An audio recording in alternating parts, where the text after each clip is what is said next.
गोविंद भगवान की, राधा रानी सरकार की।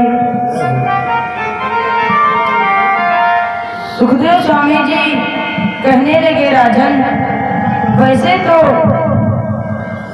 अजामिल बड़ा ही कर्मकांडी ब्राह्मण हुआ करता था, परंतु एक बार किसी कार्यवश जा रहा था और रास्ते में उसकी भेंट एक गड़का से होती है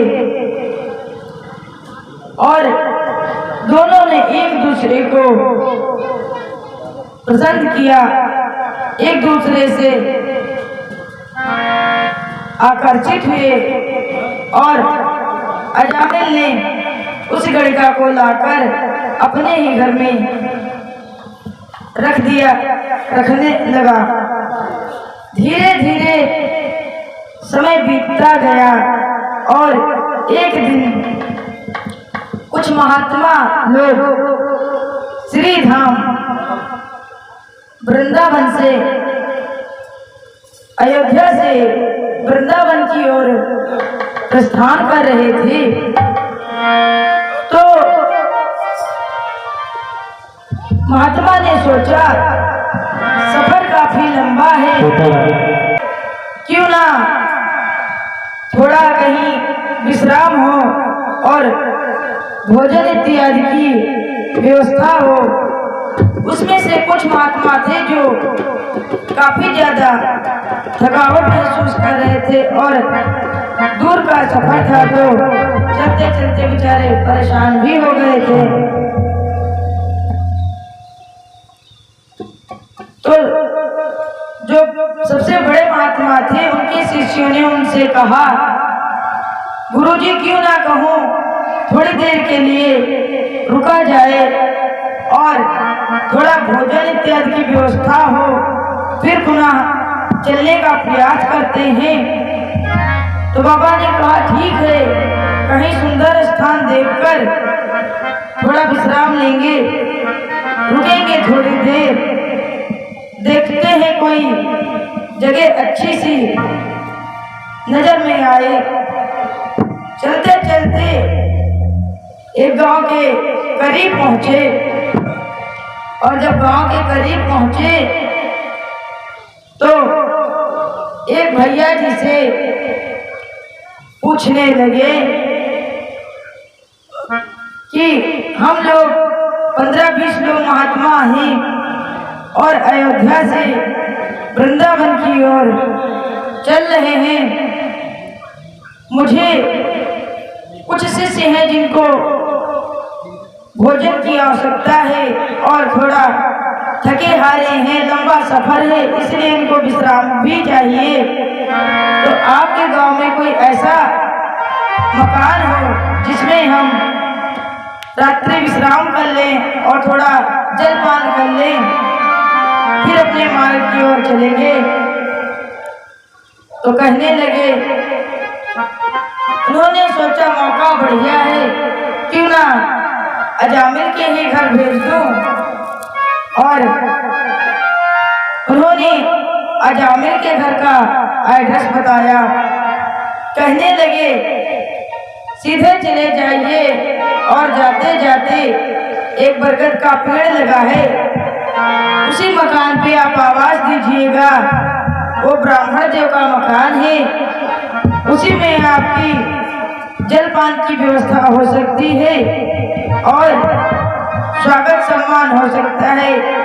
बाकी आप महात्मा हैं तो मैंने अपनी समझ में जो आपके लायक का स्थान था वही बताया है, आप जाकर देख लें।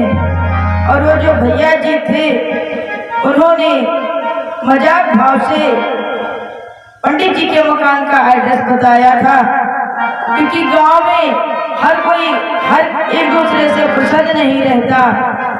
अजामिल के साथ उसी मकान में बेसिया रहती थी तो गांव वाले उससे थोड़ा नाराज रहते थे। उन्होंने सोचा ब्राह्मण है, मौका मिला है, क्यों छोड़ूं, क्यों ना इनको थोड़ी शर्मिंदगी महसूस होगी। और जब महात्मा लोग जाएंगे तो क्रोधित होंगे वेश्या को देखकर। महात्मा लोग एड्रेस के हिसाब से पूछते पूछे मकान तक आए और अपना बोरिया बिस्तरा रखा और कहने लगे, अरे अजामिल, आपके दरवाजे संत महात्मा आए हैं, कहाँ हो भाई, जरा बाहर आओ, कुछ बात करनी है। इसी प्रकार से 3-4 बार आवाज दी, पर अजामिल किसी कार्य से शहर को गया था।